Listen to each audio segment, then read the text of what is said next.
सहरी के ताल्लुक से चंद सवालात आपसे करने हैं। सहरी नहीं कर सके तो अब रोज़ा किस तरह जारी रखें? सहरी तो पानी पीकर भी हो सकती है, एक खजूर खाकर भी हो सकती है। सहरी रोजा रखने वाले के लिए सुन्नत है। अगर सहरी के बगैर भी कोई रोजा रखता है, रोजा हो जाता है। जो लोग बगैर सहरी के रोज़ा रख लेते हैं, क्या वो गुनहगार हैं? गुनाहगार नहीं है। जो टीवी पर अजान होती है, इससे सहरी इफ्तारी की जा सकती है? एतमाद नहीं करना चाहिए कि अब जैसे कराची में भी इलाके बदलते हैं तो कुछ टाइम बदलता है, लेकिन हमारे यहाँ तो पूरे कराची को जो कवर कर लेना उस टाइम पर ये इफ्तार सहरी के ऐलानात की तरकीब होती है। लेकिन हर चैनल ये करता हो ये ज़रूरी नहीं है, ये एहतियात है। क्या सहरी करने के बाद दुआ कबूल होती है? सहरी के बाद दुआ कबूल होती है।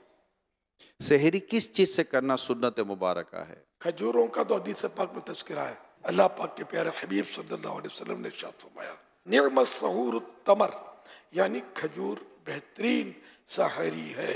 सहरी का वक्त ख़त्म हो रहा हो तो टूथ ब्रश कर सकते हैं? टूथ ब्रश, अगर टूथ पेस्ट भी साथ में है तो देख लें कि मुंह में जायका ख़त्म हो रहा हो तो? वही बोल रहा हूँ कि अगर टूथ पेस्ट भी लगाया तो मुंह में हो सकता है कि वो जायका उसका रह जाए और फिर थूक निकले उसका। तो ये क्योंकि इसकी टूथपेस्ट की जो जायका टेस्ट जो है ना वो आसानी से जाता नहीं है, देर लगाता है। इसलिए एहतियात इसी में के रिस्क ना ले। कुछ देर पहले कर लें? इतनी देर पहले कर ले कि मुंह का जायका वो नॉर्मल हो जाए। क्या सहरी के लिए सोना ज़रूरी है? सहरी के लिए सोना शर्त नहीं है। गुस्ल फ़र्ज हो तो क्या सहरी कर सकते हैं? क्या रोज़ा भी रख सकते हैं? हाथ धोकर कुल्ली करके सहरी कर सकते हैं। अगर किसी ने रोज़ा भी रखा इस हालत में तो रोज़ा फ़र्ज अदा हो जाता है उसका। लेकिन ये कि अगर नमाजें भी कज़ा हो जाती हैं तो फिर तो सख्त गुनाहगार है। सहरी का अफजल वक्त कौन सा है? सहरी में ताखीर करना, लेट करना, यह मुस्तहब है। मगर इतनी ताखीर भी ना की जाए कि सुबह सादिक का शुबा होने लगे या डाउट होने लगे। यहाँ जहन में ये सवाल पैदा होता है कि ताखीर से मुराद कौन सा वक्त है। मुफ्ती अहमद यार खान साहब फरमाते हैं इससे मुराद रात का छठा हिस्सा है।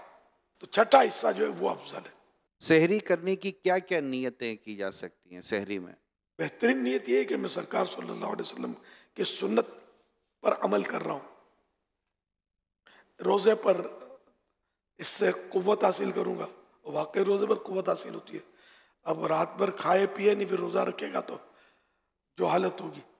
जब भी खाना खाएं कोई मतलब ऐसी चीज़ जिससे कुव्वत हासिल होती हो तो फिर उसमें ये नियत इतनी कम से कम नियत कर लेनी चाहिए कि इबादत पर कुव्वत हासिल करने के लिए खा रहा हूँ।